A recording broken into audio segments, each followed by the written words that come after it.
ये गाड़ी उसकी है, उसके बाद जो उनकी कानूनी कार्रवाई है, उसके बाद ये गाड़ी उनके हैंड ओवर होगी। ये बंदा किधर गया है मालिक फंस गया। ਉਹ ਤੁਸੀਂ ਰੋਕੀ ਜਾ ਰਹੇ ਹੋ ਨਾ ਸਾਰੇ ਸਾਰੇ ਨਸਾ ਛੜੇ ਨੇ ਸਹੀ ਹੈ ਮੈਨੂੰ ਮਾਡਲ ਤੇ ਚੰਗਾ ਗੱਡੀ ਦਾ हाँ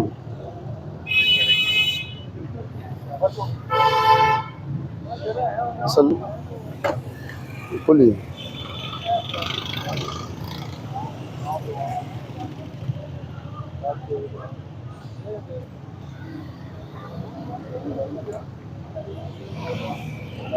अब ये देखें, ये भी खुली हुई है। और ये यहाँ पे अभी ये प्लाजा अंडर कंस्ट्रक्शन है। इस गाड़ी का यहाँ पे कोई मकसद नहीं है। और वो जो सोर्स है उसने बताया कि ये जुम्मा बाज़ार के लिए ये बेचने के लिए खड़ी की है।